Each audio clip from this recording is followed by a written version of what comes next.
Olá, vamos entender mais sobre o aspecto temporal do Imposto sobre a Renda. E o que dispõe a súmula 584 do STF? Você sabe? Então, preste muita atenção nesta aula do professor Edivaldo Nilo, que começa agora. E não deixe de aproveitar também o conteúdo disponível no Jurisíntese para a fixação da matéria abordada. Boa aula! Vamos lá, continuando aí o nosso querido imposto de renda, a incidência do imposto de renda. Você viu, não é? Se o empregado for reintegrado ao trabalho normalmente, se ele é reintegrado, se ele for reintegrado, irá incidir imposto de renda. Agora, caso não o seja essa reintegração inviável, aí vai se tornar indenizatório, não incide IR. Vamos aí ao item 9, incide imposto de renda sobre rendimentos recebidos a título de abono de permanência pelo servidor público estatutário que tenha completado as exigências para aposentadoria voluntária. Vamos supor que a pessoa completou o prazo para se aposentar voluntariamente. A Constituição, para que ele se mantenha no cargo, concede aí um abono. Ou seja, esse abono, ele deixa, por exemplo, de pagar contribuições, né, até determinado limite. Então veja que esse abono permanência, né, a título aí de incentivo à continuação no cargo, vai incidir imposto de renda, sim. Então, rendimentos recebidos a título de abono de permanência pelo servidor estatutário, ou seja, aquele que foi aprovado em concurso público, né, e que tenha completado as exigências para aposentadoria voluntária, parágrafo 19 do artigo 40, que fala desse abono da Constituição. Incide imposto de renda? Sim. Veja que o fundamento é que não há lei que autorize considerar o abono de permanência como rendimento isento. Então, vai incidir sim. Vejamos aí questão de concurso de juiz federal, do CESP, do TRF da 2ª Região. Veja, toda sobre imposto de renda. Não incide imposto de renda sobre o pagamento de horas extras, uma vez que se trata de verbo indenizatório. Incorreto. Você acabou de ver que vai incidir imposto de renda sobre horas extraordinárias trabalhadas. Então, incide sim. As verbas recebidas em caráter indenizatório não são passíveis de tributação, o que não ocorre com os juros incidentes sobre elas. Veja que esses juros incidentes sobre elas, a partir, né, é considerado a incidência. Então, perceba, verbas recebidas em caráter indenizatório não são passíveis de tributação. O primeiro ponto aí que você pode questionar nesse item é que não importa a nomenclatura, não importa a denominação. Às vezes é denominado de indenização, mas é a título de remuneração. Então, nem toda verba denominada de indenizatória, nem toda verba que tem a nomenclatura indenizatória realmente o é.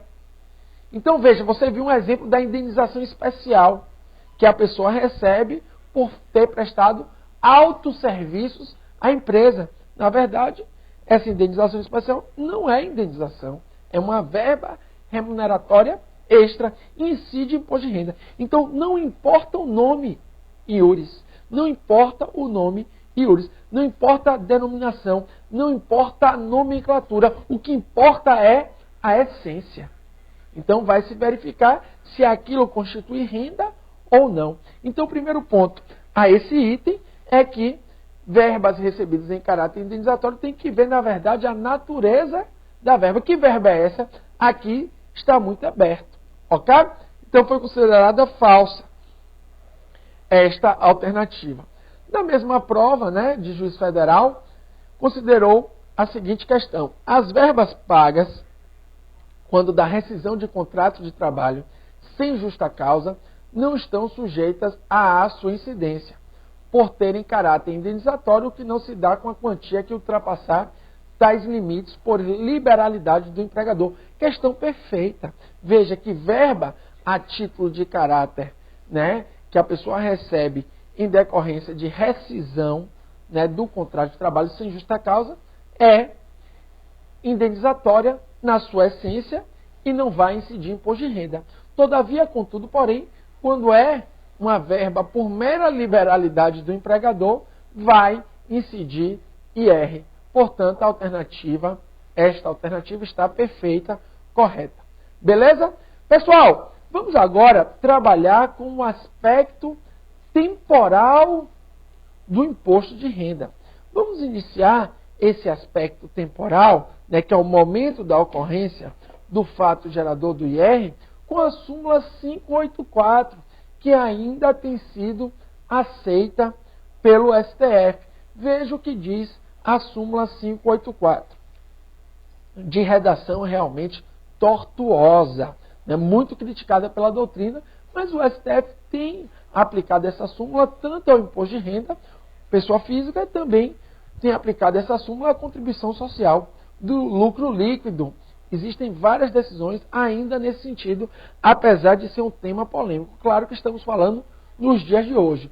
Pode ser que o Supremo altere esse entendimento, mas nos dias de hoje, a súmula 584 está valendo sim para concursos públicos no dia de hoje, né? Provavelmente nesse ano de 2013 o Supremo vai debater novamente esse tema. Mas vejamos esta súmula. Ao imposto de renda calculado sobre os rendimentos do ano base, aplica-se a lei vigente no exercício financeiro a que deve ser apresentada a declaração. Então veja, vamos exemplificar o que diz essa súmula. Vocês sabem, né, que temos aí de fazer a declaração de ajuste até o último dia de abril. Essa declaração de ajuste se refere ao ano base anterior. Então vamos supor que em 2013, até o dia 30 de abril, eu tenho que fazer a minha declaração de imposto de renda do que eu recebi de 1 de 2012 até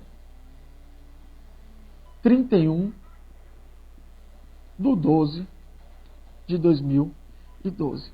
E o que é que diz essa súmula? Ela diz o seguinte: como a declaração de ajuste anual ela é feita no ano posterior, né, a declaração de ajuste anual é feita no ano posterior ao ano em que é recebida a renda, ou seja, é feita aí de 1º de março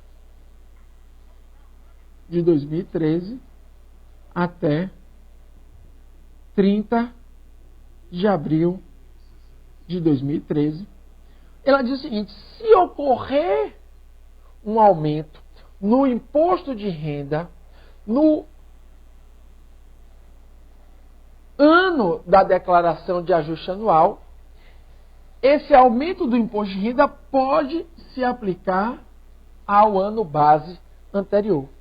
Então veja, se esse ano, né, em tese, ocorre um aumento do imposto de renda, claro que como se obedece o princípio da anterioridade anual, esse aumento tinha que ser sido feito no ano anterior. Né? Então vamos supor, vamos dar um exemplo concreto aqui. Exemplo A. Houve o aumento no dia 31 de 12 de 2012. Em tese, esse aumento valeria para 1º de janeiro de 2013. E o que diz essa súmula? Diz que o que importa, na verdade, é a data da declaração de ajuste anual e não o período da renda. E o que a doutrina critica? Que isto fere de morte o princípio da irretroatividade. Porque, na verdade, esse aumento em 31 de 12 só poderia ser aplicável à declaração de ajuste anual de 1º de março de 2014. Por quê? Porque essa declaração de ajuste anual é que se refere ao ano de 2013. Só que o Supremo, na súmula 584, não entende assim. Ele entende que, como você pode fazer o ajuste em 2013, esse aumento em 31 de 12 vai valer no próprio ano. Ou seja, é uma retroatividade aí, né, imprópria. Por que imprópria? Porque se eu aumento em 31/12 de 2012, o entendimento do Supremo, aplicando a súmula 584, é que, para fins de efeitos práticos, esse aumento já vale para o ano anterior. E isso fere o princípio da irretroatividade. E isso é chamado de retroatividade imprópria, mas admitida pelo Supremo. Veja agora de forma bastante simples. Vamos aqui para a declaração de ajuste em 2013. Pode fazer até 30/4.